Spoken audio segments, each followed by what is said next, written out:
Hello, ladies and gentlemen. So people think it was Cardinal Ratzinger, actually Pope Benedict XVI, in 2007 when he issued his pontifical document, Summorum Pontificum, where he basically said that the traditional Roman Rite has never been abrogated and that all priests of the Roman Rite have a right to celebrate it with or without seeking the permission of their bishop. This was because it was never forbidden, never abrogated. In fact, I mean, he didn't say that, but in other words, he did actually say that it could not be forbidden because what was holy for our forefathers is holy today and cannot suddenly become evil and forbidden. And like, for example, my previous video about the Pope Francis's liturgical brain, Andrea Grillo, where he basically condemns Benedict for saying this as if it's a fake theology. Anyway, he can deal with it. Anyways, he's of course totally and absolutely wrong. And I've shown that learned theologians, first of all, there is no document, Klaus Gomber says, that which is a liturgist, which Pope Benedict XVI, as his name is Cardinal Ratzinger, promoted as the best liturgist that is in the modern era, that there is not even a single document anywhere, either in the Code of Canon Law or the decrees, the old code canons, or that even gives the Pope even the right to change even a local liturgical tradition. And the term disciplina, the discipline and rule of the Church at Vatican I, has nothing to do. The term disciplina, discipline, has nothing to do with the rite of the Church, the rite of the Mass, or the rite of the liturgy.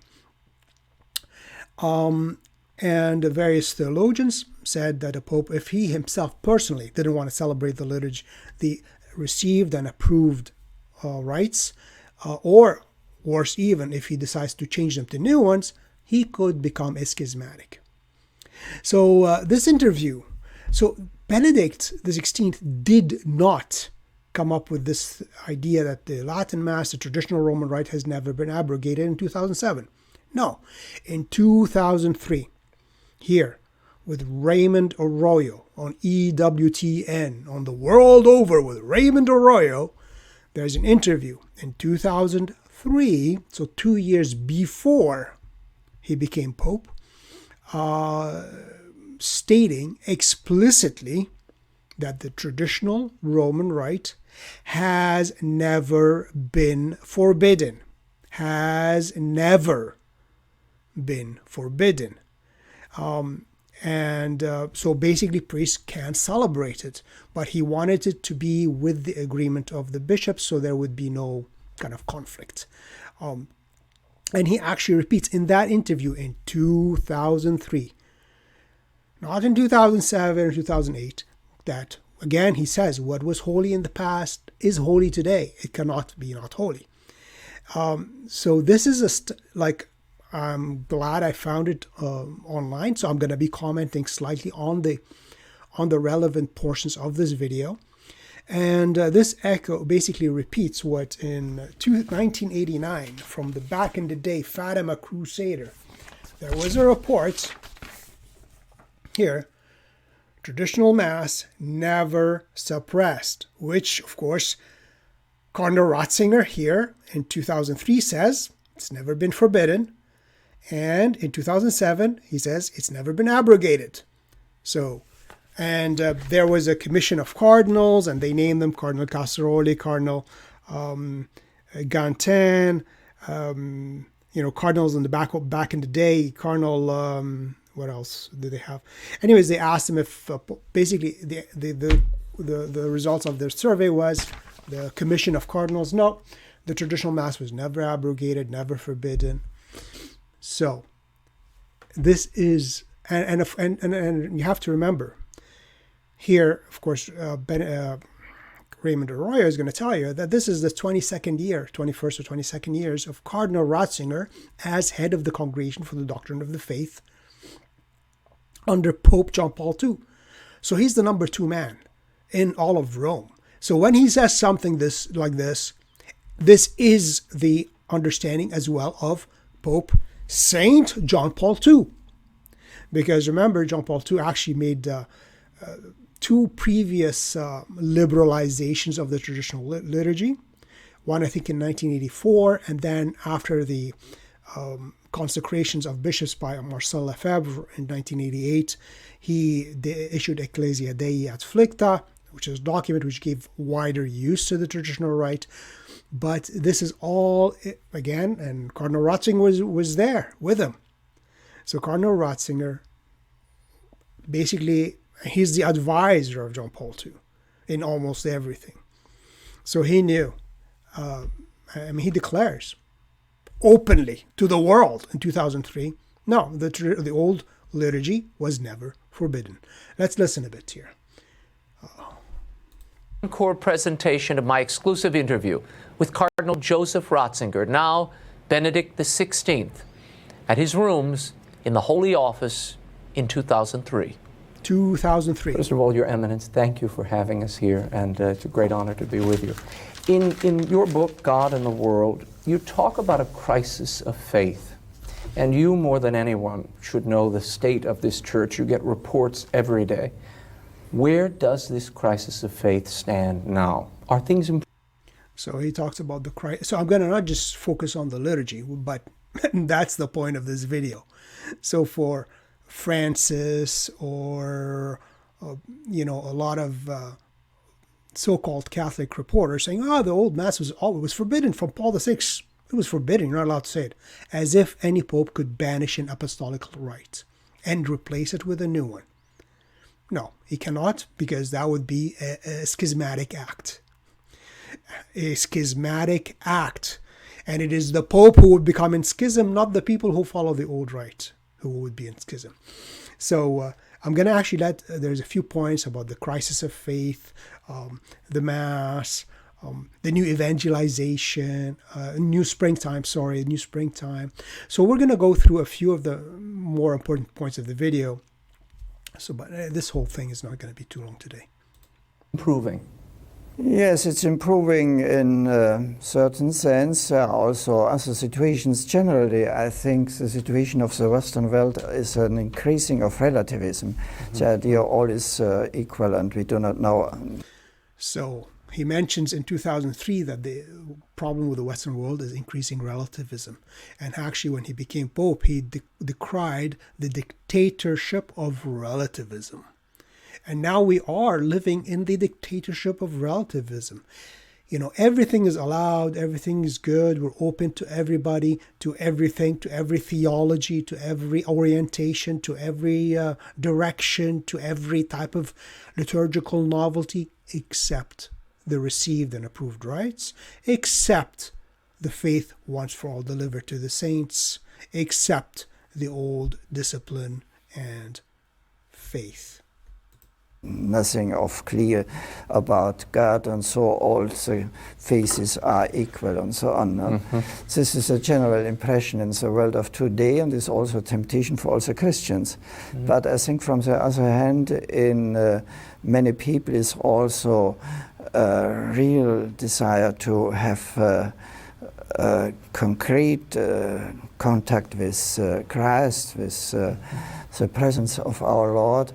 And so I would say in the use of the church is improving the situation, mm-hmm. because they will not simply do what all people is doing. So the youth of the church will not simply do as old people are doing. That's why in the traditional, if you go to a traditional parish which offers a traditional liturgy, even if it was a diocesan parish, the Mass will have a huge amount of young people. I was actually at Mass on Sunday yesterday at our local fraternity church, which was erected by the bishop. And honestly, every time I go, it's like, who are all these people? people I've never seen before. New faces constantly.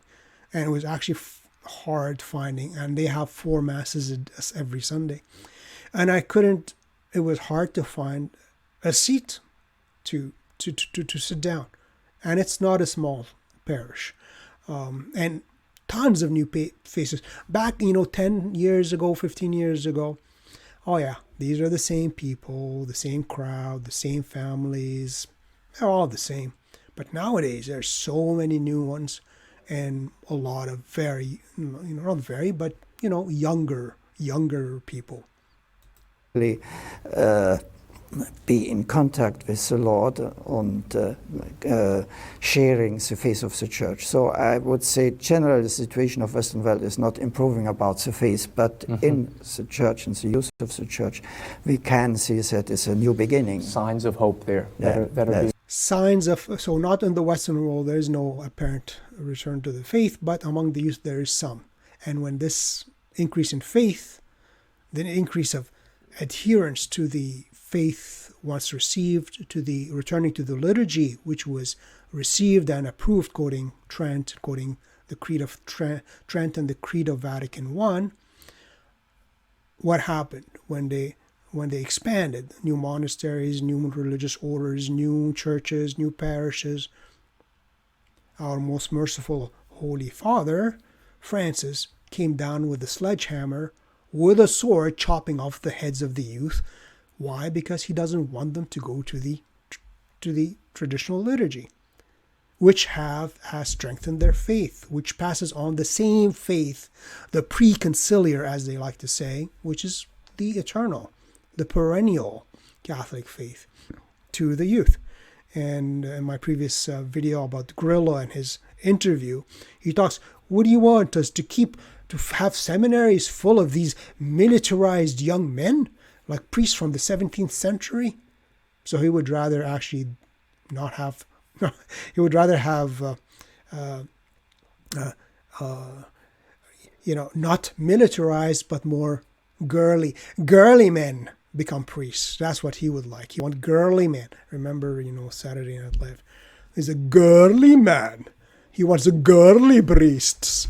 So he doesn't want militarized, as he calls them, meaning masculine priests who are rigid, who hold on to the faith. Planted. Let's talk for a moment about the Second Vatican Council. The Second Vatican Council. And I have a video previously on how Paul VI basically contradicts Francis on Vatican II. Because Francis claims to follow Vatican II. And he accuses others of, do you deny Vatican II? In fact, he and his junta are the ones who deny Vatican II. They deny the letter of the council.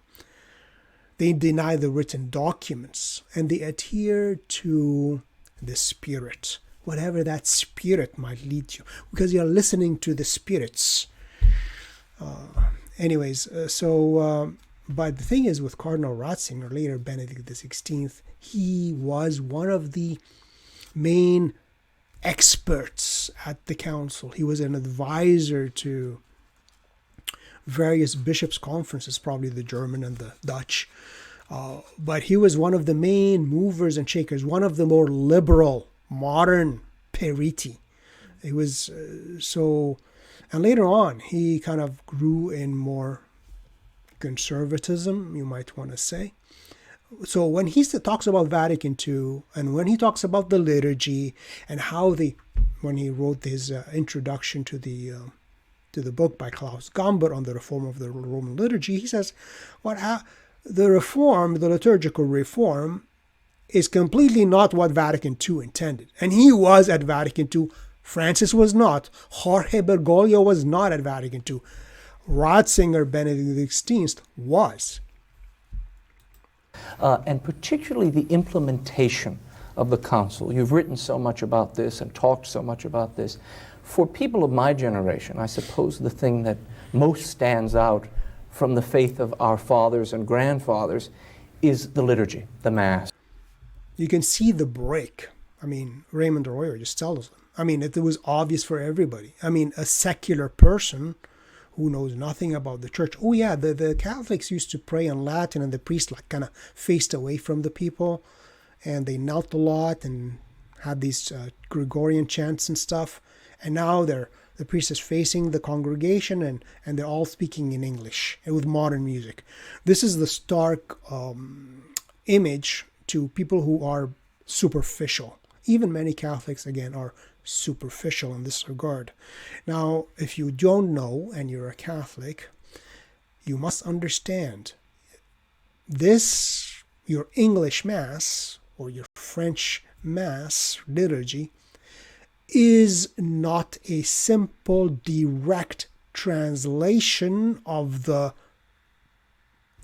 Catholic Mass, the traditional Roman Rite, into your language. If it was simply a direct translation, I would have almost no problem with it, as long as it was accurate, as long as it was dignified, as long as some Latin was retained in it, as Vatican II declared, and as long as at least the main liturgy on Sundays, one of them, was fully in the traditional Latin Latin language. So people coming, first of all, it is a the single language is a unifying element, because you can have a Hungarian, a Pole, a German, a Chinese, some Chinese person, a Korean, I don't care, a Filipino, an Arab, a Middle Easterner who speaks Arabic, all together in one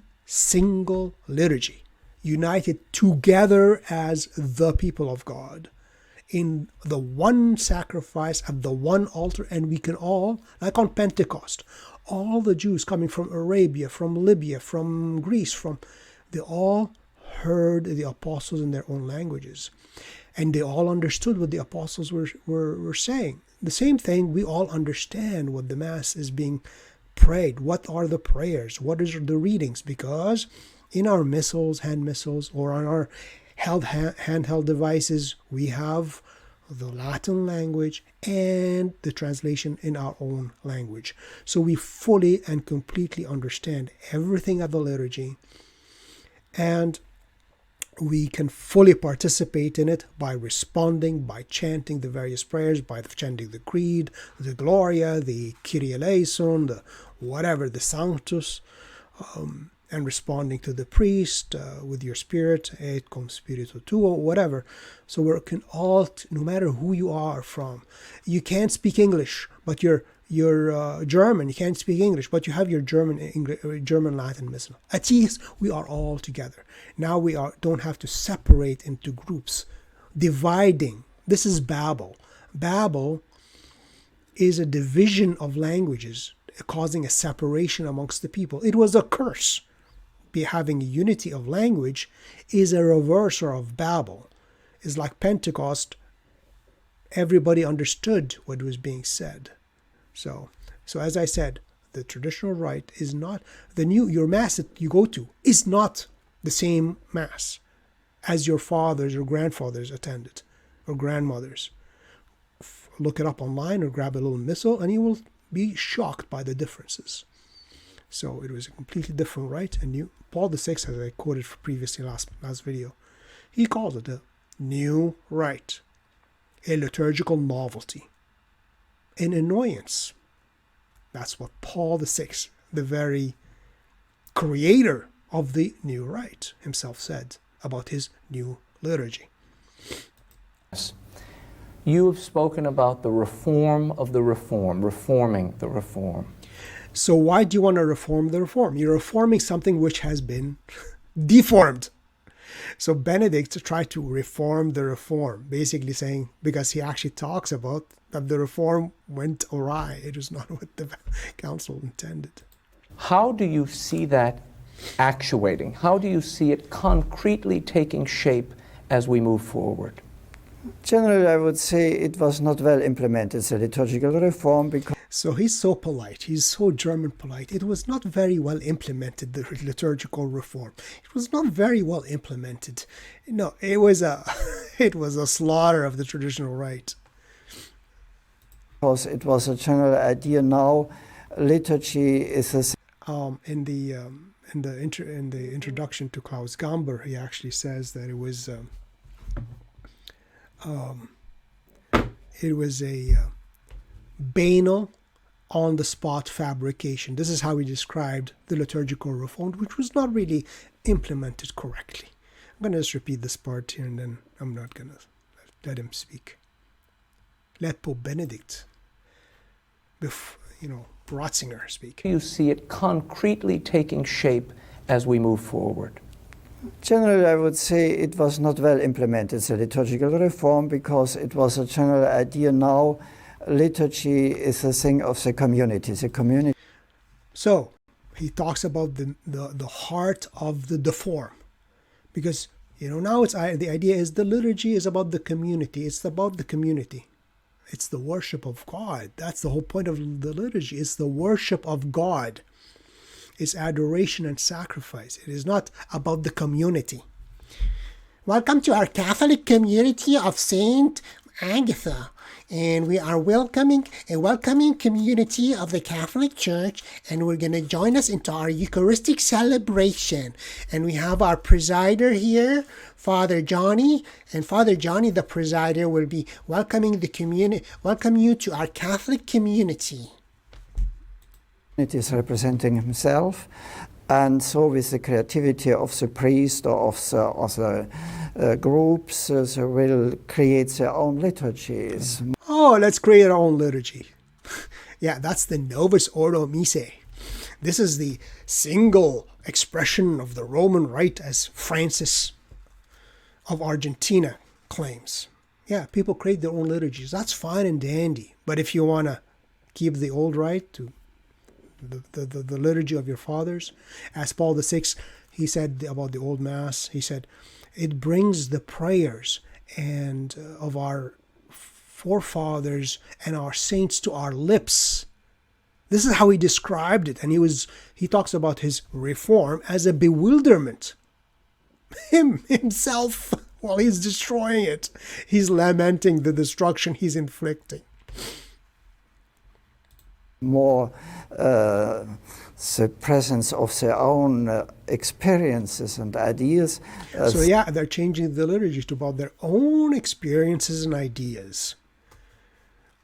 That's, instead of doing as the Council of Trent said, as the profession of faith. That's one of the four creeds of the Catholic Church of Trent, which was the same one repeated at Vatican I, where the Pope himself bound himself to not innovate in the liturgy. It says, I accept and embrace basically all apostolic and ecclesiastical traditions, and embrace and hold on to, whatever the exact wording was, I stated last video, to the received and approved rites customarily, traditionally used in the administration of the sacraments. So solemn sacraments. The solemn administration of the sacraments. So from receiving of the existing rites used by tradition, this is the whole ethos, the whole function of the Pope and the bishops and everything. Not create your own, not make up your own, make your own pizza. I'll make my own. No, you can't make your own pizza. You gotta accept the pizza you got from the original way of doing pizza. Then meeting with the presence of the Lord in the church, and with this creativity and the self-presentation of the community is disappearing the essence of liturgy, because so all of this is creating the disappearance of the essence of the liturgy. Maybe I should actually let this whole thing go uninterrupted. Maybe I'll do it after my comments, and then I'll play again the uninterrupted thought of Cardinal Ratzinger. Essence as that we can go over our own experiences and receive what is not from our experience, what is a gift of God. Mm-hmm. And so I think we have to restore not so much certain ceremonies, but the essential idea of liturgy, to understand in liturgy we are not representing ourselves, but we receive the grace of the presence of the Lord with the Church of the heaven and of the earth. And this universality of the liturgy is, it seems to me, the essential. The universality of the liturgy seems to me to be essential. So I'm actually not going to rewind and play it. You can, you can see the title. You can search for it on YouTube. You'll find it. And then listen to the whole thing. Because otherwise I'm just going to be wasting time, because there's a few other points I want to go over. But basically he says the liturgical reform was a deform. It was not done correctly. It was done wrong. The liturgy has lost its essence. Now people are creating their own liturgies based upon their own experiences and own understandings. The liturgy has been changed from worship of God to the worship of self, to the community, and what the community feels like, and the experiences of the community. So it lost all essence and all meaning, really.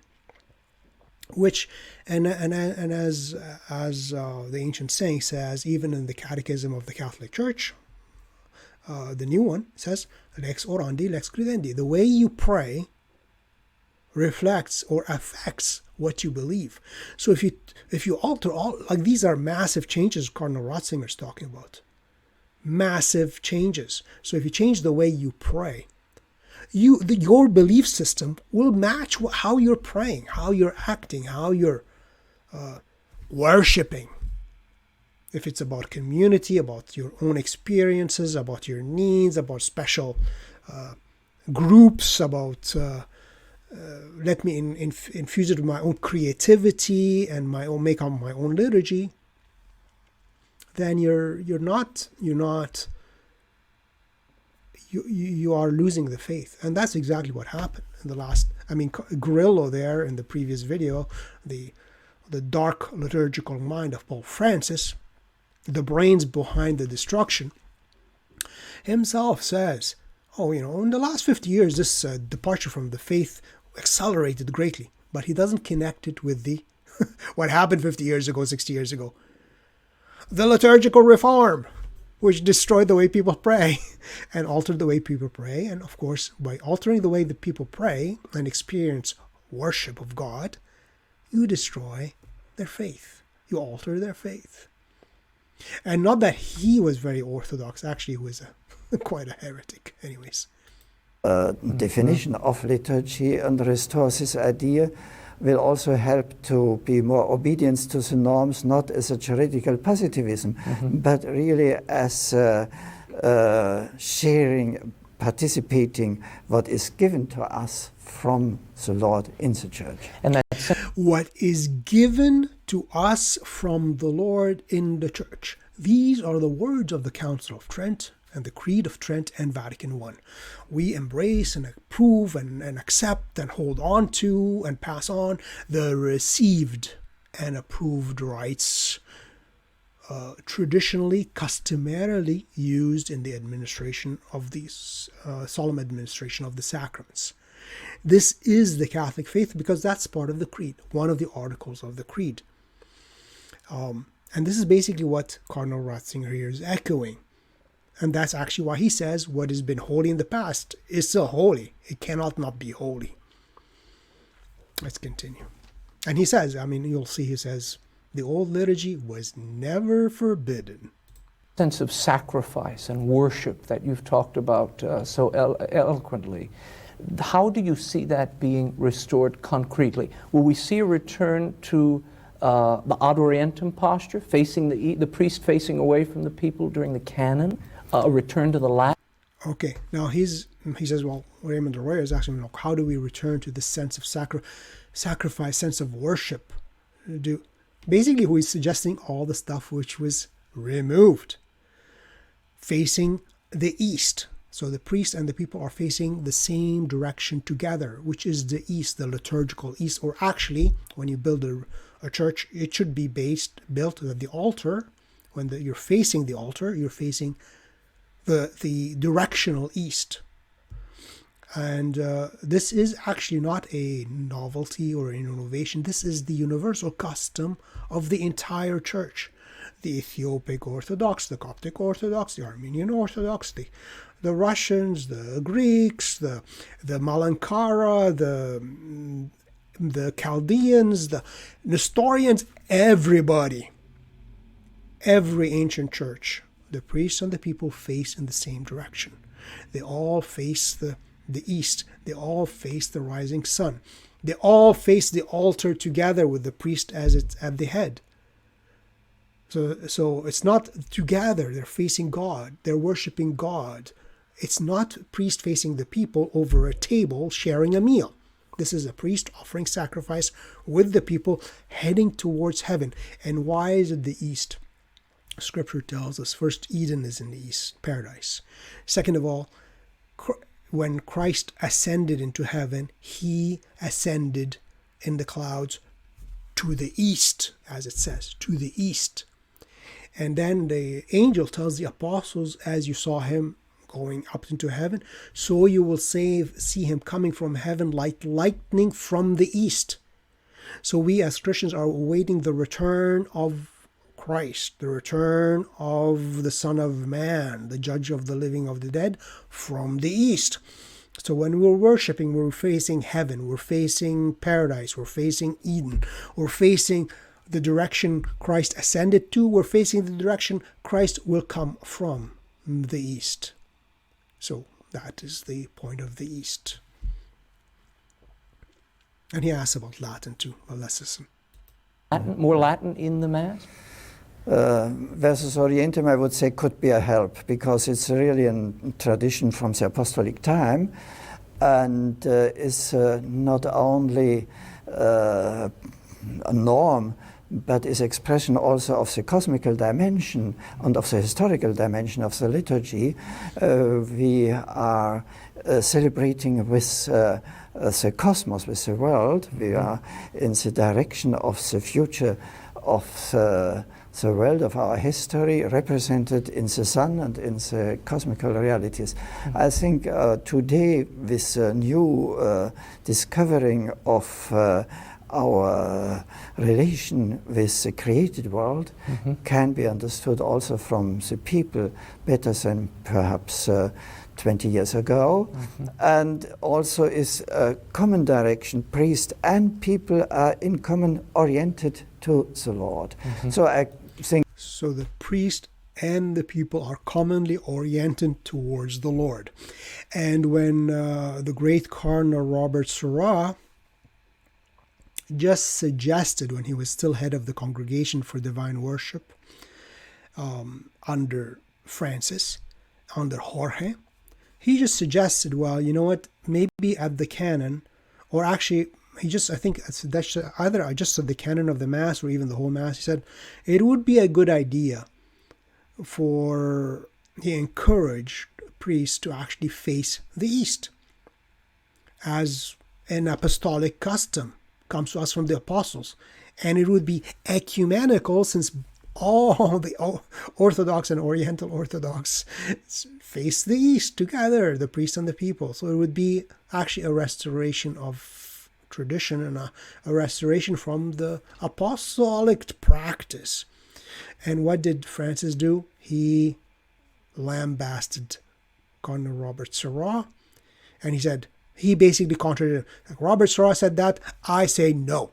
You do not face the altar. You do not face east. You face the people.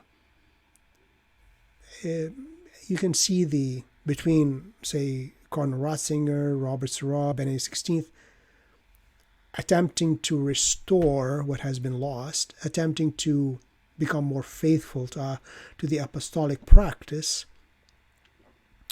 And Jorge Bergoglio, Francis, who is determined to crush apostolic tradition and impose novelty. I think it could be a help.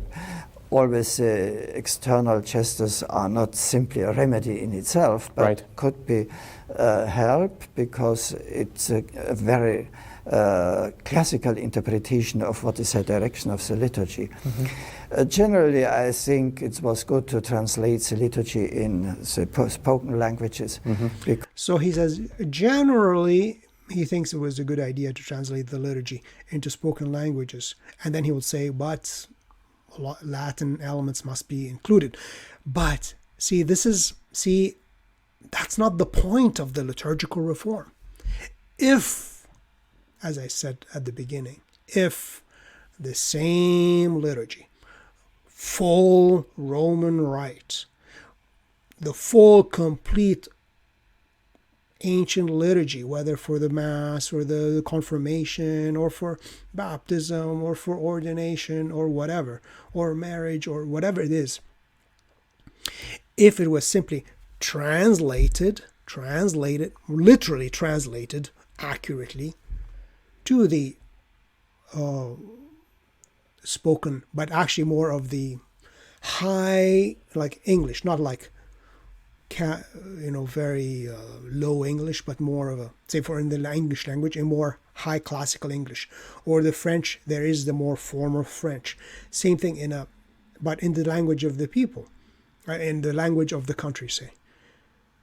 This would not be a problem. This might be actually a good idea in certain cases, especially if for people, say, in remote areas, poorer people who do not have in their possession, as we do now, almost throughout the world, phones with apps which give us immediate translations. In the 1960s, they didn't have that. Or poorer people couldn't afford a hand missal with like most countries, unless you're in France or England or Germany or one of these big countries, you couldn't have a hand missal printed in, I don't know, in your language in Latin to help you follow more fully, to more fully absorb, fall in love with the actual liturgy received from the apostles. And even if they could print it, say, in Spanish. So the hand missal is printed fully in Spanish, English, and Latin and English. But a huge portion of the population is too poor to afford to buy a hand missal. So for them, it would have been a good idea to have the Mass, the received and approved rites of the Church, which are customarily by tradition used in the Church, accurately and faithfully translated into their languages. No problem. But the problem is, there was no translation. It was a total fabrication, as Cardinal Ratzinger himself says, a banal on-the-spot fabrication. It gave us quoting Paul VI again, a novelty, the innovation of the new rite, an annoyance, something which removed the prayers of our forefathers from our lips, as Paul VI himself says. So it was a total different rite, a total different liturgy. It was not a mere translation. If it was a mere translation, great. Poor people who can't afford missals, let them be more fully absorbed in the liturgy. You can even have the chants, like the Eastern Orthodox do, even the Coptic Orthodox do, will chant Coptic tones, like Coptic chants in the English language. But it's Coptic music, Coptic, the chant. So it could have been Gregorian chant in, I don't know, whatever language you want. It would not be perfectly as good as the Latin, but it would work. Especially that would be perfect for those poorer nations people cannot afford to buy, even now it costs you like $80 to buy a hand missal. Like convert that into the currency of the poorer countries. I mean, almost nobody can afford it. So, but the problem is it was not a translation, it was a fabrication.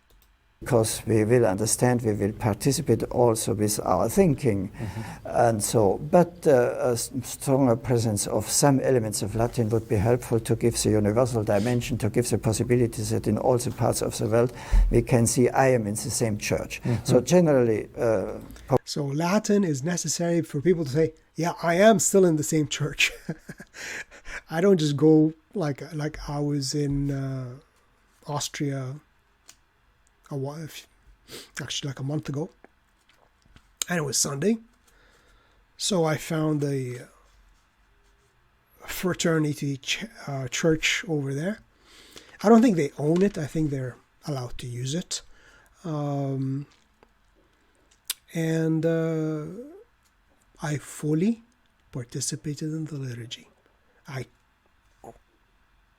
responded to the priest.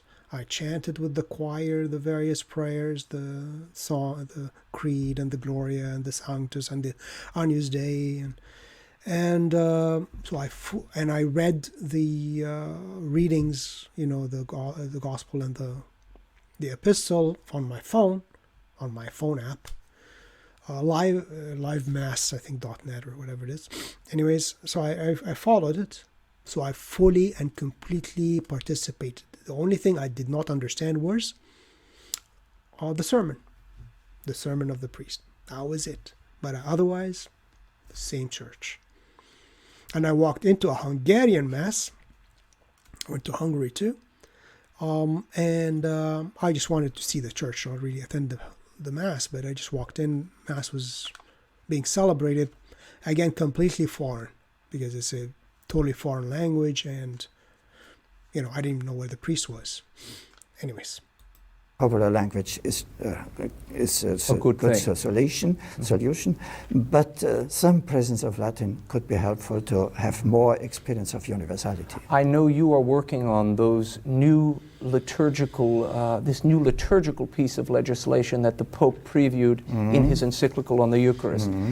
We've been hearing a great deal from Cardinal Arinze and in some publications that this may be a precursor to a universal indult for the Tridentine Mass. Do you foresee that at all? All right, ladies and gentlemen, Mr. Grillo, Francis Jorge Bergoglio, and the heads of the dicasteries for the doctrine of the faith and the dicastery for divine worship, open up your ears, listen, hear, be stunned, be amazed to hear in 2003, Cardinal Ratzinger, 22 years as head of the Congregation for the Doctrine of Faith under Pope John Paul II. So he's speaking exactly his mind and the mind of Pope Saint John Paul II. Don't, bring him down. He's Saint John Paul II, who basically, Ratzinger does not contradict here, tells you about the traditional Roman Rite. Listen. I would distinguish between this future document and the problem of the indults. The future document is not a new legislation, but interpretation of given norms. So we have only to interpret, to clarify what is abuse and what is really application of the liturgy. In this sense, it's very limited, the possibility of this document, a clarification of abuses and clarification of norms in this moment. The other is a here it comes. Different problem. I think generally the old liturgy was never prohibited. The old liturgy was never prohibited. The old liturgy was never prohibited. The old liturgy was never prohibited. And if it is not prohibited, what's the exact opposite of prohibited? Allowed. Not that any pope could actually even stop it from being celebrated, because he'd become schismatic. We need only norms how in peace apply it so that liturgy is normally. Notice what he says. He says it's never been prohibited. The only problem is, how are we going to allow it to be? Not allow it, but how is it going to be celebrated in peace? Because he doesn't want conflict. He doesn't want conflict in the church, which is a good Christian mindset. A good Christian mindset, not to desire conflict.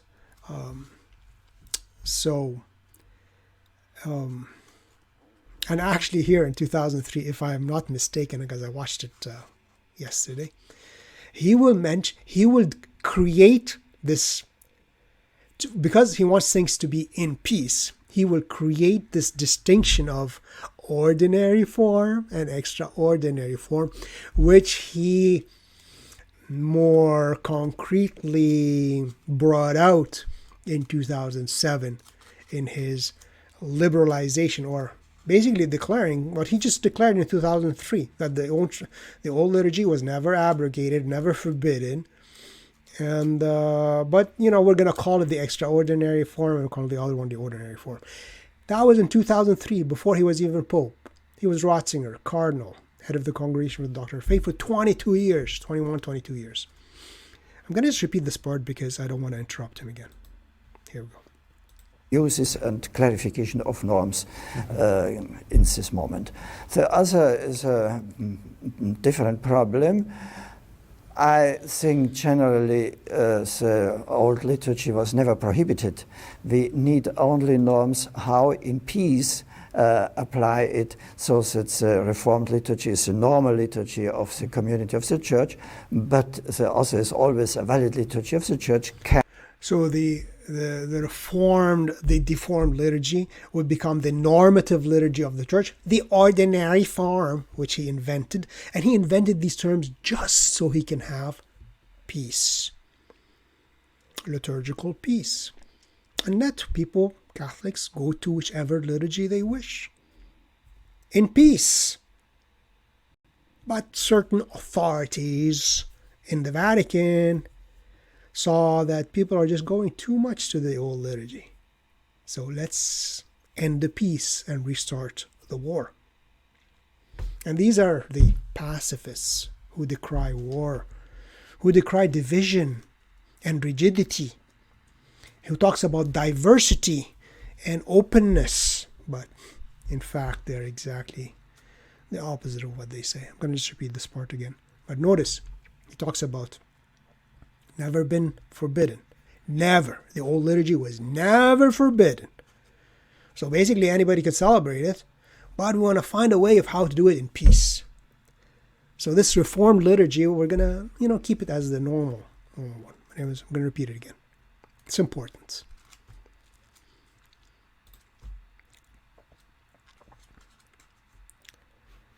What happened now?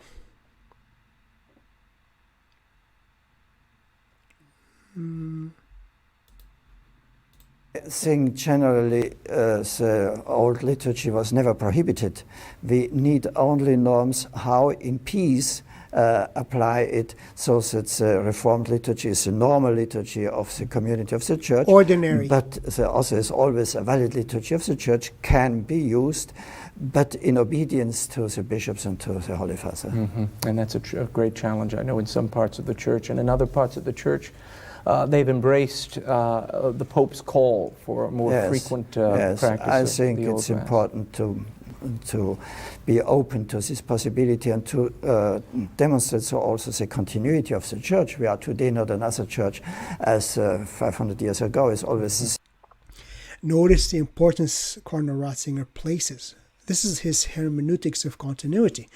We are not a different Church. If you prohibit the old liturgy and you enforce a brand new liturgy, you're basically indirectly telling people we are a different Church. We are not the same Church of the 500 years ago. We're a new Church now. And of course, that would be, if we're a new Church, we're a false Church. And unfortunately, Jorge and his advisors are, when his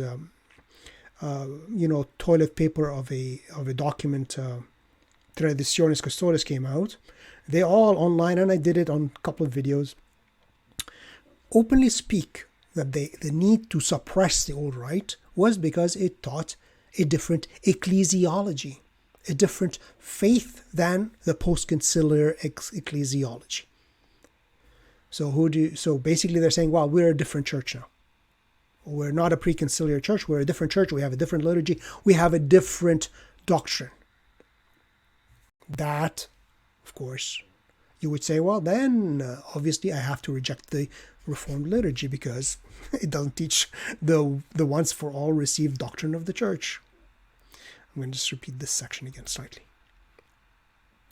For a more frequent practice. I think it's important to be open to this possibility and to demonstrate so also the continuity of the Church. We are today not another church as 500 years ago. It's always the same church and was in one time holy for the Church, is always holy for the Church, and it's not enough. What was one time holy for the Church is always holy for the Church. This is, again, he repeated that exact same phrasing almost during either Summorum Pontificum itself or it's his letter to the bishops accompanying his decree Summorum Pontificum. What was holy is holy. What was holy is holy. We're not a new church. This is the same church. You cannot say, well, it was holy, 70 years ago. Now it's the most forbidden and evil thing possible. It has to be banished. Other time, an impossible thing. Right. Important to be open to this possibility and to demonstrate so also the continuity of the Church. We are today not another church as 500 years ago. It's always the same church and was in one time holy for the Church, is always holy for the Church, and it's not in other time an impossible thing. Right. It is all what was once holy for the Church is always holy for the Church. Always. Have suggested, Your Eminence, that there is a de facto schism in the Church today because many who call themselves Catholic, many who were born and baptized Catholic, simply don't believe nor live out the fullness of the faith. How do we bring them back? How do we reach them in this cultural reality? Yes. I would say this is a permanent problem of pastoral to help that all people can really... Well, one of the main reasons there is this problem is lex orandi, law of prayer, lex credendi, law of faith, lex vivendi, law of life, how you live. How you pray affects what you believe, and what you believe affects how you live. You alter and change the way people pray, you alter and change what people believe, you alter and change how people live.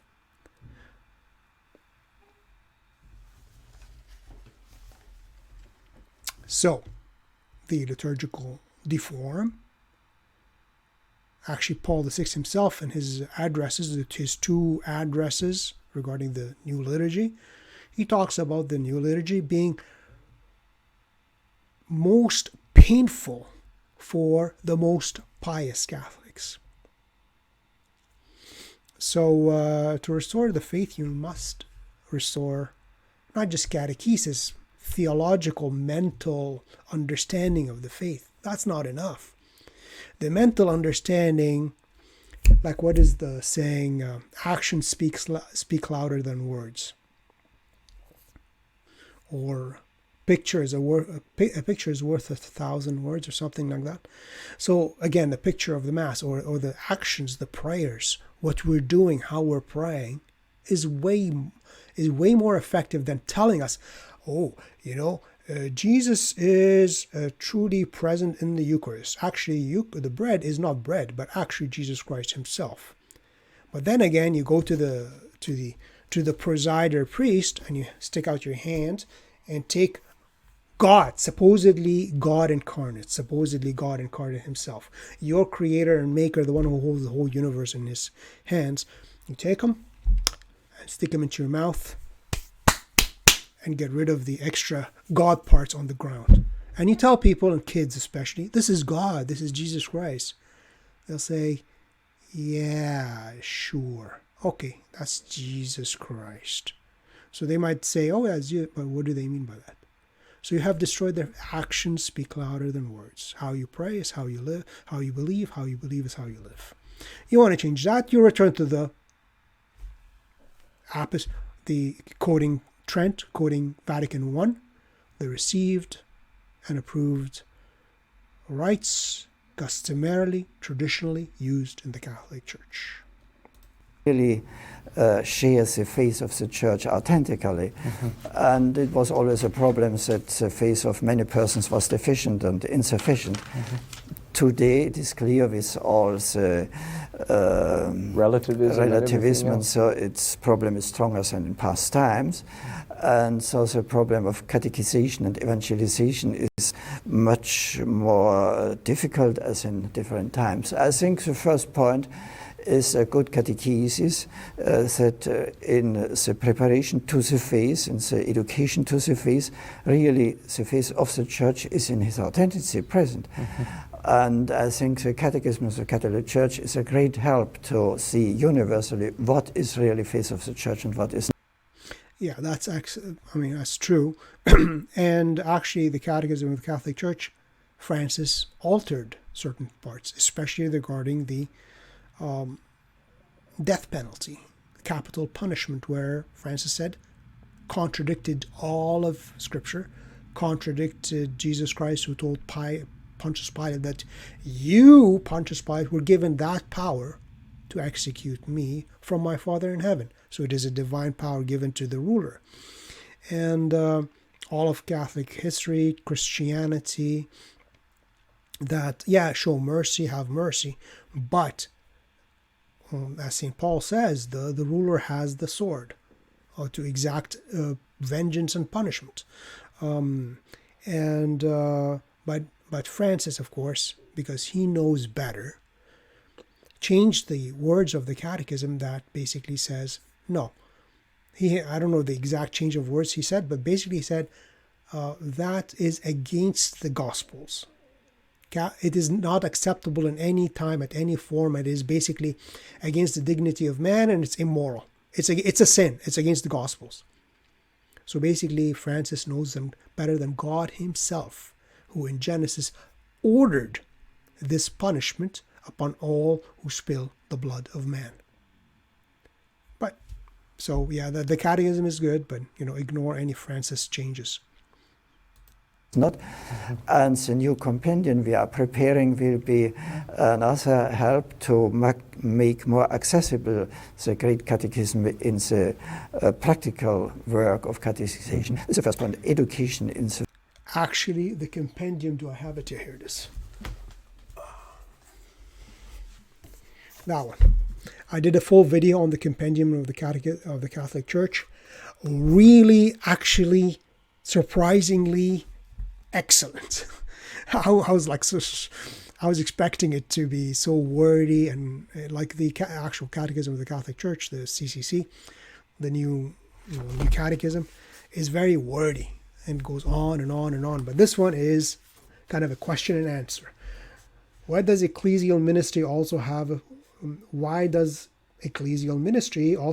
personal character? And gives you the answer. How do the bishops exercise the function of governing? Question, answer, question, answer, question, answer.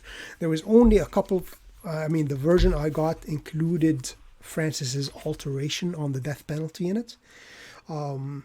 But it is, like, honestly, if you watch my video on it, I spent so much time just reviewing that little book. It is really quite, honestly, it is really excellent. And if you watch my videos, I'm not a big fan of a lot of modern things, but this is really, with the exception of a couple of little things, mainly introduced by Jorge, go to the previous versions, because I did mention one of them was the death penalty, and then I actually quoted these little printouts are actually from the old original Catechism of the Catholic Church, which is the Catholic understanding. So yeah, that's actually a good book to get. Anyway, let's continue, because again, he will mention at 12 minutes and 44 seconds, he will say that the liturgy is a living catechesis. So it's not learning from books only. As I said, learning the whole big Catechism of the Catholic Church or the Catechism of the Council of Trent. You can mentally understand it, intellectually understand it. Do you believe it? You might understand, but do you believe it? To believe, you have to experience. That's how belief happens, through experience. Not just mentally, okay, well, Christ is the second person of the Trinity. He descended to hell. He rose from the dead.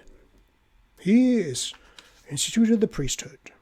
Yeah, but then I go to Mass and I just treats Christ, supposedly God incarnate, as a potato chip, that kind of destroys your faith, doesn't it? So he says at minute 12:44, he says, the liturgy is a living catechesis. But again, if you're praying with a watered-down liturgy, you're going to have a watered-down catechesis, a watered-down faith. Therefore, you have to go and pray to have the liturgy, which is an apostolic rite. And I'm not just talking exclusively Roman. I'm talking any apostolic rite. Grab any of the old liturgical books of the Copts or the Byzantines or Chaldeans. They, as long as they haven't not been modernized and reformed, you will have the apostolic teaching. But of course, again, reading a liturgy is different than actually experiencing it. So to have the liturgy being a true, it is a living catechesis. Therefore, seek that which will give you a full Catholic catechesis, which is not the Novus Ordo Missae, the new rite of Paul VI, the liturgical novelty of the new rite, as Paul VI himself calls it. But the, quoting Trent, quoting Vatican I, the received and approved rites customarily, traditionally used in the Catholic Church for the solemn administration of the sacraments, meaning the traditional rites. All right, let's continue here. First in the faith and have really the common ground present. And the other point is also the predications, that in homilies we can really year for year learn what is the faith, not only some or always the same ideas.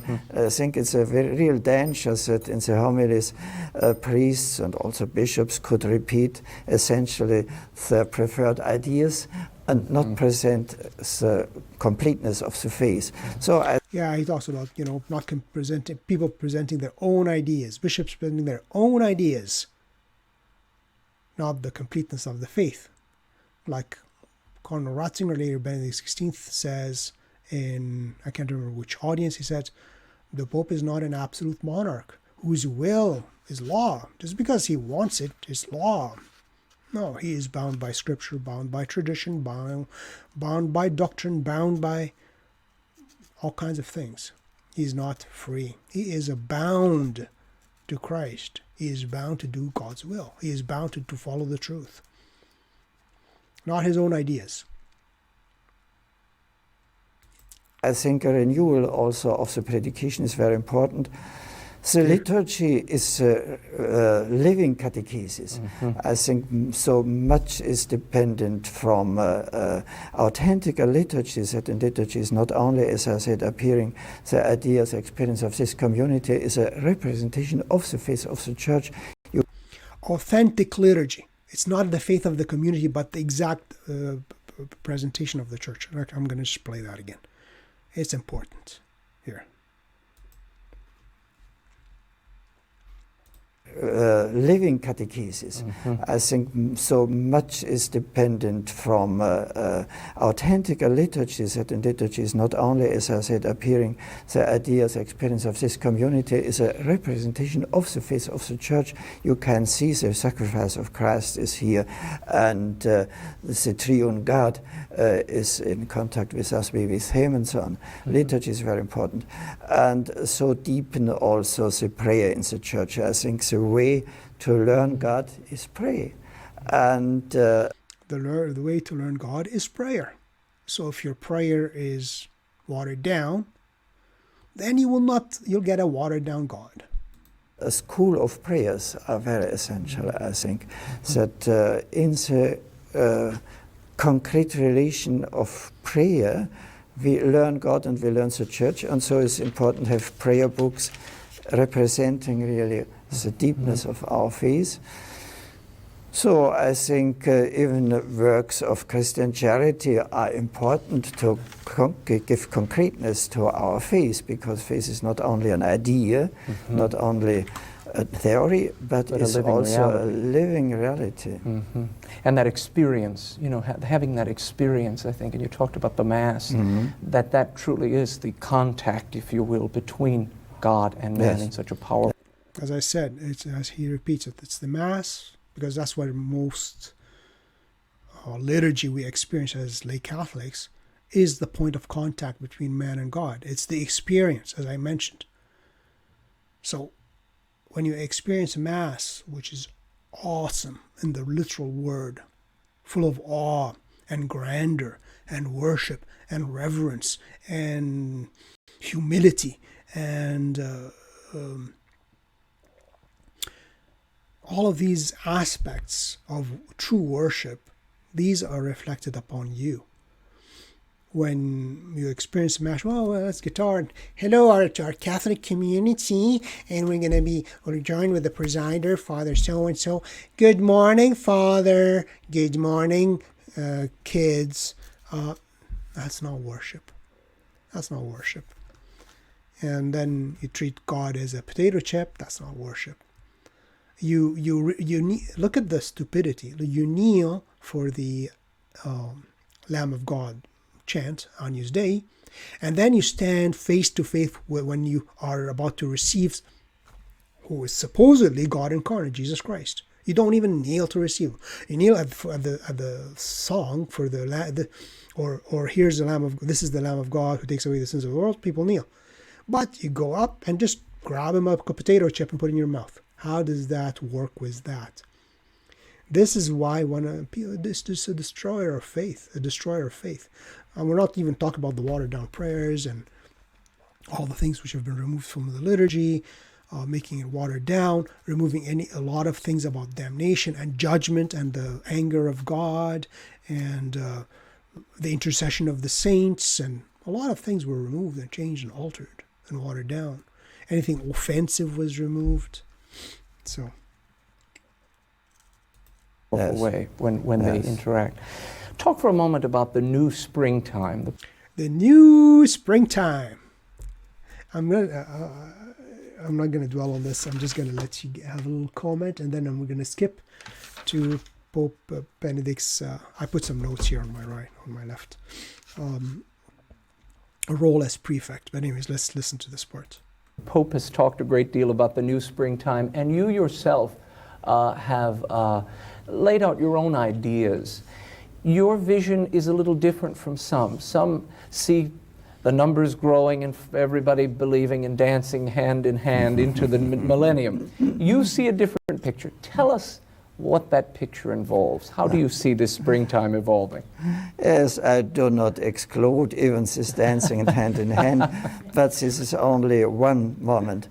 And my idea is that really the springtime of the Church will not say that we will have in a near time masses of conversions, that all people of the world will be converted to Catholicism. This is not the way of God. The essential things in the history begin always with small, more convinced communities. The Church begins. So it starts with small. So he doesn't accept this. I miss Benedict like so much.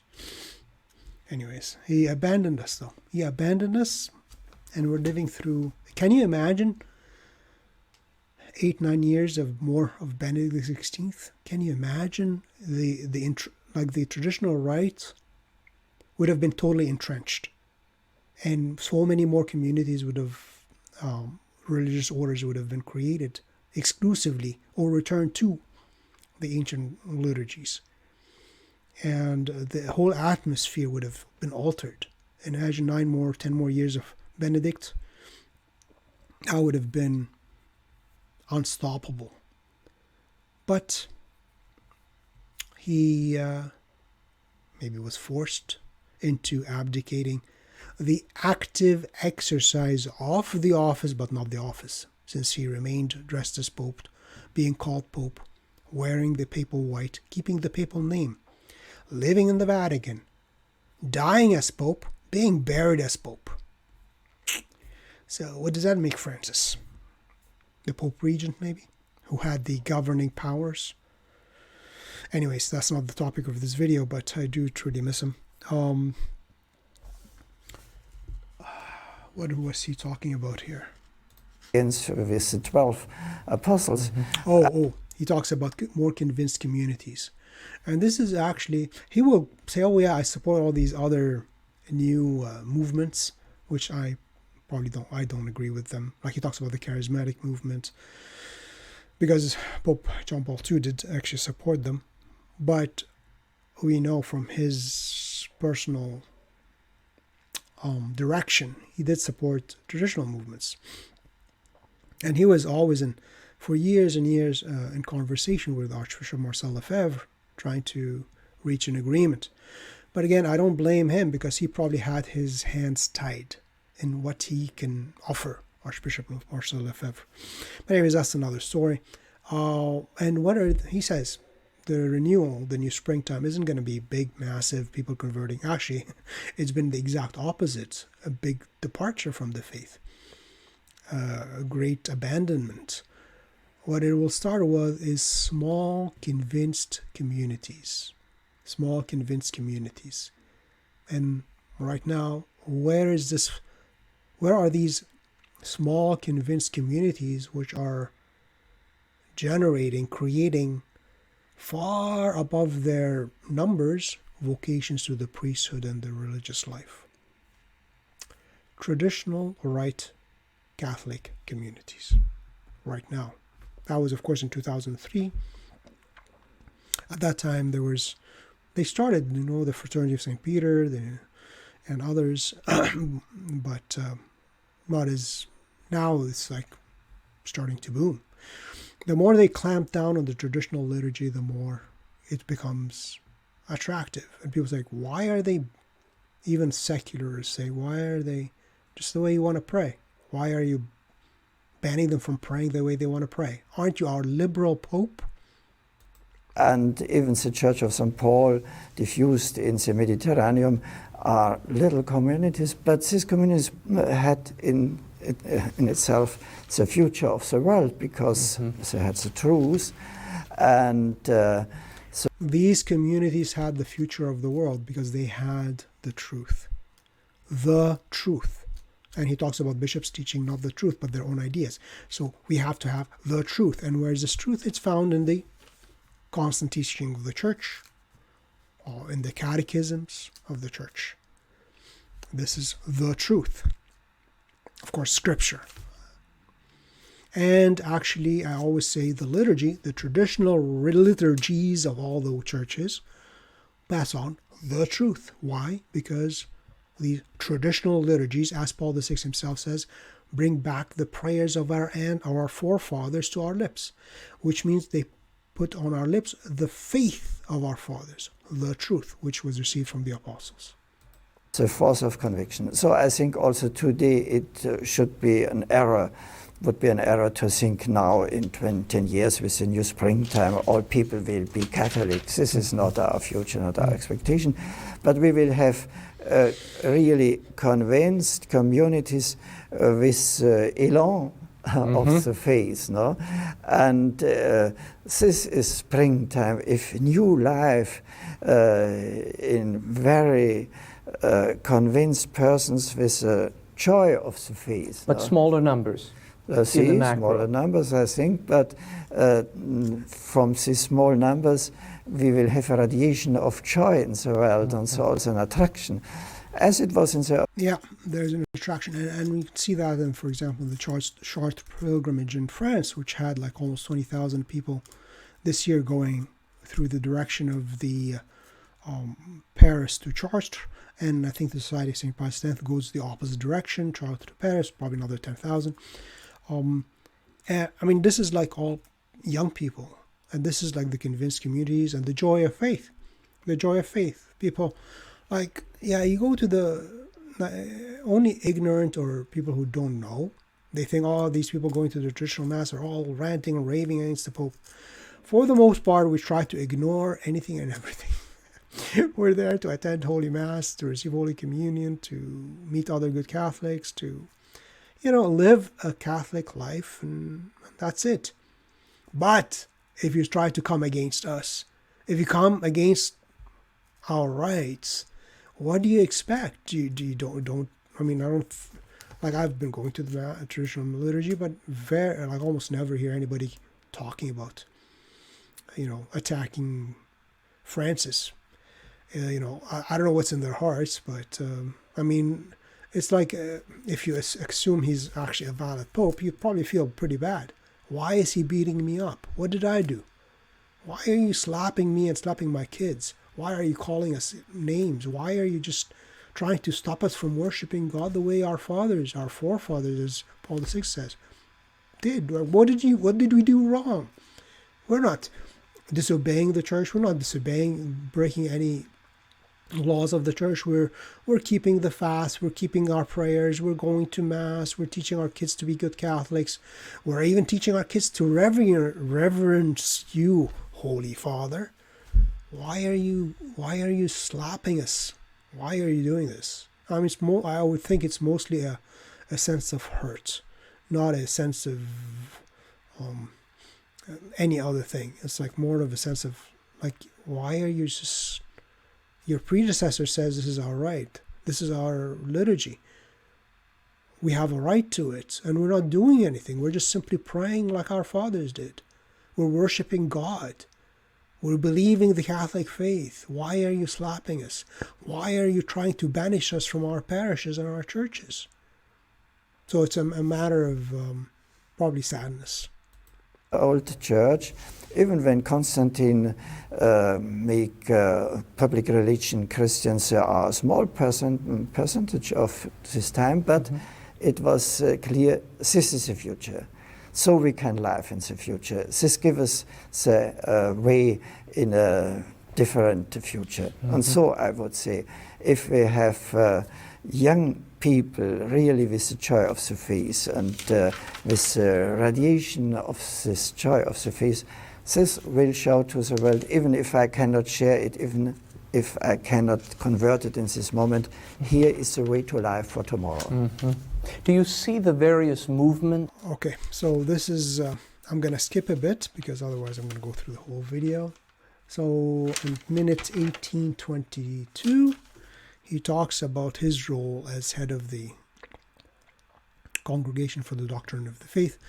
And this is important because it is his role. So he knew all the problems in the church, from heresy to, the sexual abuse of children, to false doctrines, to all kinds of problems, and he had to deal with them. So he knew what was going on. So when he became Pope 2 years later, he had full knowledge of everything in the church. But for some reason, and he's been in the Curia, so in the government, for decades. So you would have thought that he was the most qualified person to be able to fix things. Because he knew how things work. He knew exactly all where the evildoers were. So he could have become truly like the German Rottweiler, which he was not, or the German Shepherd, which he was not, and actually root them out.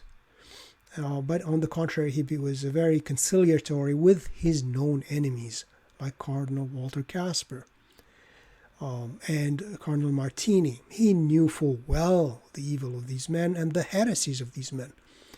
Yet, because remember he was talking about the liturgy, he wanted peace, in peace. So he probably didn't want to go to war against these powerful cardinals. It might not have created peace, but anyways, they pushed him out. So anyways, so let's continue. So minute 1822. For tomorrow. Your Eminence, I want to ask a few personal questions, if you'll permit me. You've written most recently in the book God and the World, you've said and called this post as prefect at the Congregation of the Doctrine of Faith. You've said this is my most uncomfortable post. What do you mean by that? Yes, it's in many senses uncomfortable. We have essentially and often to do with all the problems of the church, problem of the relativism, of the heresies, of inacceptable theologies, difficult theologians and so on. Also with the disciplinary cases, also problem of pedophilia is our problem. We are really in this congregation confronted with the most difficult aspects of the life of the church today, and so also clearly attacked as the Inquisition and what you better know than I, from the one hand. But from the other hand, I have to add to what I said in this book. I also have every day, I would say, the experience that people is thankful, is seeing, yes, the church has an identity, has a continuity. So he says, yeah, all these problems, relativism, heresy, novelty, unacceptable theologies, and so forth. A very difficult position, but he says a lot of people, even, he will say, Protestants and Orthodox will come to him, even though he says, we don't agree on the same things. They will still come and tell him, yeah, the church has still an identity, a theology, a faith. They will appreciate his work even though they don't agree with him. Even, Continuity, the faith is real present also today and is also today possible. And when I go in St. Peter's Square and so on, I can see every day people from the different parts of the world knowing me and saying, thank you, Father. We are thankful that you are doing this difficult job because this is helping to us. Even many Protestant friends say to me, what you are doing is helpful also for us because it's defending also our faith and the presence of the faith in Christ. We need an instance as yours, even if we are not sharing all what you are saying, but it's also for us helpful to see we have this continuing defense of the faith and this encouraging to continue in the faith and to live it. And in these days, an Orthodox delegation said to me, what you are doing is good, is also for us good. Yeah. So we have an ecumenical dimension not so often appreciated. Yeah. So yeah, the defense of the faith, even though they don't agree with them sometimes, they'll say at least at least the core doctrines, morality. But that was in the days of Ratzinger at the Congregation for the Doctrine of the Faith. Not anymore. That's why the Coptic Orthodox Church broke ecumenical relations and talks, which were going on for decades with the Catholic Church, because the head of the Dicastery for the Doctrine of the Faith, with the approval of Francis, said we should bless same-sex couples individually, but you're blessing the couple. And what do the couple do? They copulate. So he was basically explicitly telling us to bless sinful acts. No, I'm not blessing the union, I'm blessing the people. Well, you're blessing them in their false union, and they have no intention of reforming or abandoning this lifestyle, so you are blessing sin. So it is anti-ecumenical when you start going into heresy. Okay, we're going to skip to minute 25, where he talks about the abuse crisis and the reasons for it in his mind, and I fully agree. Nobody's saying that there was never abuse in 1,000 years ago, 500 years. Actually, Peter Damian has a book, the Book of Gomorrah, where he talks about clerical sexual perversion, which needs to be eradicated. So it's not that it never existed, but nothing to this extreme extent anyways. So here it is. Of this crisis that we continue to live through. Our landmark interview You, I know, have been closely involved with the continuing crisis in the United States, trying to bring closure and healing in the wake of terrible sexual abuse in the United States. My question is, what do you identify as the root causes of the root cause or causes? Root cause. Other than, of course, a lot of the, Grillo didn't want militarized men to be in the seminaries, meaning men who are men to be priests, but those who are not quite to be priests. And that's exactly one of the reasons. This crisis that we continue to live through in the United States? I would distinguish perhaps between two different elements, a general element and a specific element of this time and of this scandal of today. General element is, as I said,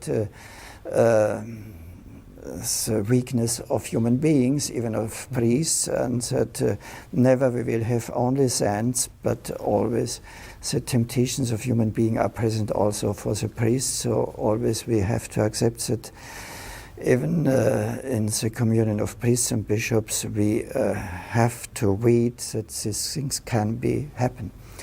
Second point is more specific, why in this time it was so often and was more than in past times. Right. And I think the essential point is a weakness of faith, because only if really in weakness of faith. And what engendered this weakness of faith, Cardinal Ratzinger? The weakness of the liturgy. You altered the liturgy 50, 60 years, not to you personally, but the liturgy was altered 50 years ago. So in 2003, the liturgy was altered in 68. The changes started from 62, 63 anyways. So it's already been 40 years of alteration. And this was always thought as the most sacred, the most unalterable, the most holy, the most untouchable. Even Paul VI says that.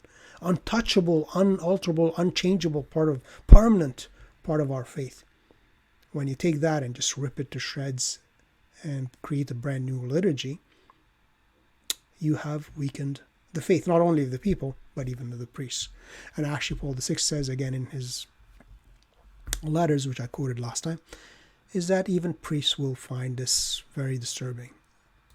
Confidence personal with the Lord. If the Lord is for me not an idea, but as a person of my deepest friendship, if I know personally the Lord and be in contact of love every day in the Lord, if for me faith is a reality and the ground of my life, the most sure reality, not a sum of possibilities.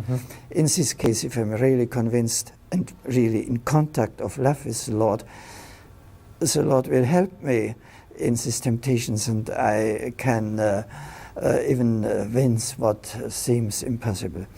If the faith is not every day realized, if the faith is weakened and begins only to be an hypothesis, so so the faith is no longer realized. So it's no longer real. You're not experiencing it every day in everything, but a hypothesis.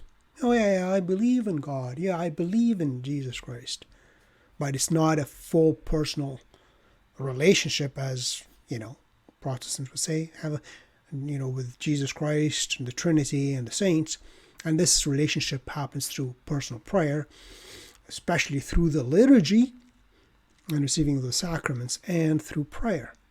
You are talking to God. So you realize that, as one of my prayer books says, that I know you, God, you can see me, you can see all my actions, my thoughts, my words, my actions. So you are here, you're around me, you see me. If you truly believe that, if you truly experience that, if you truly live that, then you will be given the strength to avoid these temptations, which, because of the weakness of man. But again, the faith cannot be just a hypothesis. Oh yeah, I read it in a book, so I memorized the faith from a book, but I don't live it. And as such, you will end up in,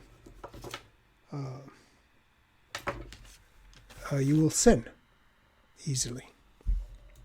Not a fundament of your life, and so began all these problems. So I would say the essential point is for me weakness of the faith, and not a sufficient presence of the faith in the church. I think it was a problem of the last 40, 50 years. Oh, this weakness of the faith, the loss of the faith, this is the problem of the last 40, 50 years. What happened the last 40, 50 years? It's the year 2003, so 40 years is 1963. So during Vatican II, I guess, or just prior to Vatican II, because the modernists started to, well, they started infiltrating, but even before then, and they took over the council. That the idea was we have common ideas with all the world, and that faith is a very personal and universal gift of the Lord, was not so present. So I think first point is relearn, reconvert to a deepened faith. Reconvert to a deepened faith. And education in the faith. I think also that in the last perhaps 40, 50 years. Again, in the last 40, 50 years. What happened in the last 40, 50 years? The new orientations by Vatican II, which Cardinal Ratzinger in 1988 tells the Chilean bishops it was the council basically was the least of all councils because it restricted itself to being a merely pastoral council that defined no dogma. Cardinal Ratzinger, 1988, to the Chilean bishops. So, and of course, then the liturgical revolution. Was not so clear the validity of the moral teaching of the church. We had so many masters in the church who teach in another way and said, no, this is not a sin, this is not a sin, this is common. And which reminds you of what? Oh, all these masters coming up. Oh, this is not a sin, this is not a sin, this is not a sin. Oh, this is common, everybody does it. And what is this? What happened concretely recently? Well, Amoris Laetitia of Francis, where it says, oh, you know, they're living together, they're in irregular unions. Oh, that's not really a sin, much of a sin, you know. They have kids, yeah, they can't really leave the man or the husband, or they can't leave the wife. You know, God would understand. It's not really much of a sin. And if you actually follow the laws of God, then you actually might be sinning. And you really can't even follow the commandments of God because it's impossible sometimes. Heresy upon heresy. And that was promulgated by Francis. And yeah, that's basically 2003 talks about these theologians like, oh, you know, that's not a sin, that's not a sin. Yeah, everybody does it, so it's okay. And that's what we have in Amoris Laetitia. And who am I to judge? Pope Francis. I'm going to repeat that part again. Of the church. We had so many masters in the church who teach in another way and said, no, this is not a sin, this is not a sin, this is common. And what is average of doing is also permitted. And with these ideas that we do not have a clear moral teaching, we have to learn from the normal actions of human being. So basically he says, so now with these theologians saying, well, you know, that's not a sin, that's, you know, everybody's at that, everything is normal. So he says the church no longer has a, well, not objectively, but he says, you know, it's like for these people, like the church has no central moral teaching, but we have to learn from the world what the moral teaching is. So we also will be in the normal actions and even fall prey into the things of the world. Yes. So I think the two things are essential: conversion to profound and deep faith with a life of prayer and sacraments, and clear moral teaching and conviction of these teachings that the Church has the Holy Spirit and can give me the way. What would you say to the faithful who in the United States are so despondent? Okay, so I think that's enough of that. So we're going to go to, I'm going to actually just going to shrink myself here because I can't even reach the point I wanted. Oh, here we go. I think that's big enough for you guys. I don't think you need to see more of me. All right, let's skip to, because you can watch the full video. Let's go to his retirement. I don't even remember what he talked about afterwards. But anyways, so actually maybe I'll shrink myself a bit more so I can see what minute we're at. Let's see. I want, come on. Come on, man. Come on, man. Minute 42. 42, and then, yeah, he finishes up. So I encourage you to watch the full thing.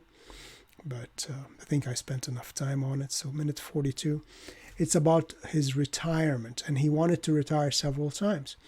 And basically he says, I couldn't just leave Pope John Paul, because I wanted to retire and leave him who's, sick and just abandon him and abandon the church. I can't do that. So anyways, so here's the section. And then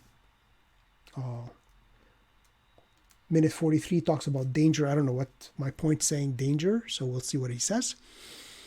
And that will be the video for the day. I hope it's been good for you guys. All right, let me expand my face there. Whatever, that's good enough. Let's go. Christ has redeemed the world, that only given himself in suffering, giving not something, giving not some activity sometimes, that really himself is the presence of the force of the deeper dimensions of human being. We can learn from him that suffering and give himself is the essential gift we need in our time. You've been here for 21 years in this post, and I've read in many reports you wanted to retire several times. Why are you still here? Yes, I had the desire to retire in 91, 96, 2001, because I have the idea I could write some books and return to my studies as Cardinal Martini did. So he wanted to write his books, then do his studies, which he did not do, and just retire. Right. So it was my idea to do the same thing. But from the other hand, seeing the suffering Pope, I cannot say to the Pope, I will retire, I will write my books. Seeing him, how he's giving himself, I have to continue. My final question. What do you see, Your Eminence, as the great danger and the great hope in the Church today? See, the great danger is that we would be only a social association and not founded in the face of the Lord. So the danger is that the church will become a social association and not founded on the faith of the Lord. We're kind of heading in that direction if we're not already there. For the first moment, it seems important only what we are doing, and the faith appears not so important. But if disappears the faith, all the other things are discomposed, as we have seen. So I think the danger in this time with all these activities and the external visions is to underestimate the importance of faith and to lose the faith, even a church where the faith would not be so essential. Right. The great hope is that So losing the faith, and we're in a church where the faith itself is seen not very essential. Almost prophetic, don't you think? the Lord is, we see a new presence of the Lord.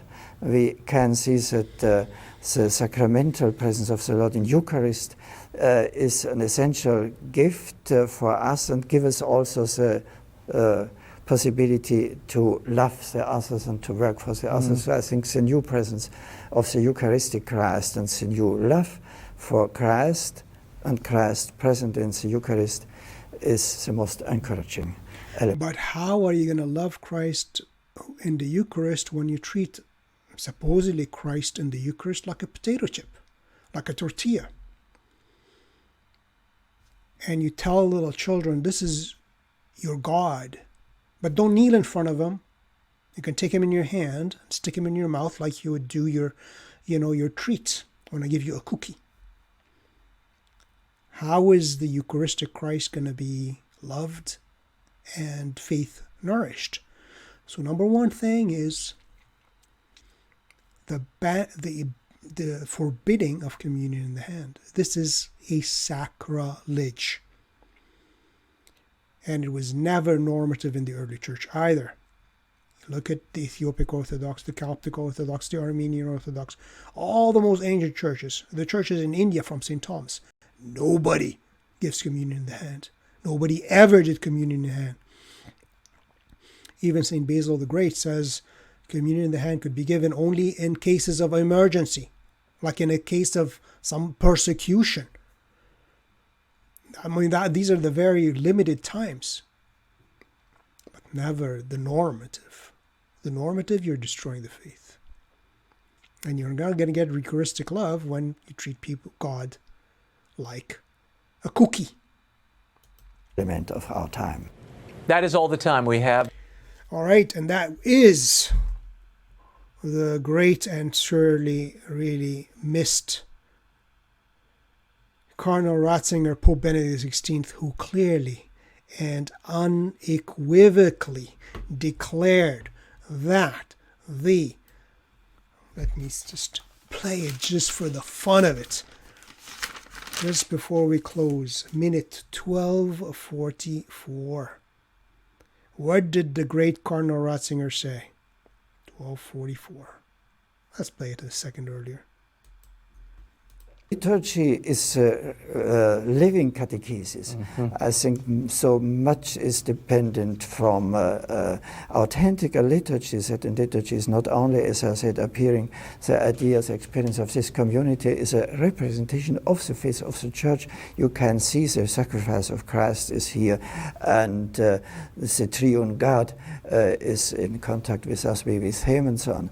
Liturgy is very important, and so deepen also the prayer in the Church. I think the way to learn God is pray, and a school of prayers are very.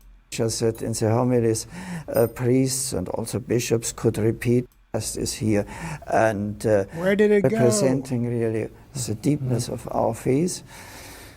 So I think even works of priests and also to make more accessible the great catechism in the practical work of catechization. This is the first point. Education in the faith, not only center of the predications of the Church, you can see the sacrifice. I'm trying to find you the quote where which we played already anyways, which Cardinal Ratzinger, doesn't matter, I'm going to search for it again, explicitly states that the old liturgy was never forbidden, and that what was holy in the past is always holy for the Church, and it is a valid liturgy, and it is always holy because it was holy in the past. It is always holy for the Church. And the Reformed liturgy could be kind of more like the normative one, like what he later calls the ordinary form. But the old liturgy was never forbidden, and the only way we need to work out is how we can have it celebrated in peace. That's it. So you have it. The old Mass was never forbidden, never banned, never abrogated. The opinion of John Paul II, the opinion of Cardinal Ratzinger, the opinion of the Commission of Cardinals, which I showed you at the beginning. It's not the opinion. It is the fact. It is a fact. And in fact, if any pope attempts to officially abrogate, forbid, banish the old liturgy, such a pope would become a schismatic. He would fall into the state of schism, as Cardinal Torquemada, as Cardinal Cajetan, as Cardinal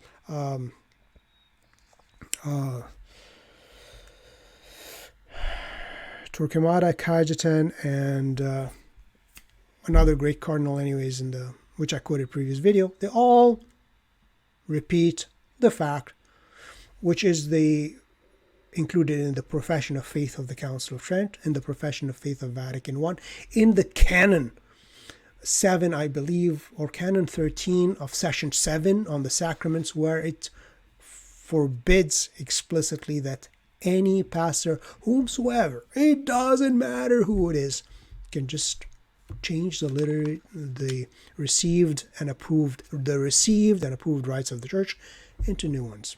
He replaces them. Nobody. Let him be anathema. So Cardinal Ratzinger explicitly says, Benedict XVI explicitly said, John Paul II explicitly says that the old liturgy was never forbidden. That was from 2003 with Raymond Arroyo, the world over. Thank you for watching, and I hope you enjoyed this video, and this is some proof for you to show those who claim that the old Mass was forbidden. The old liturgy was forbidden. You can't celebrate it because it was forbidden. It was never, ever forbidden.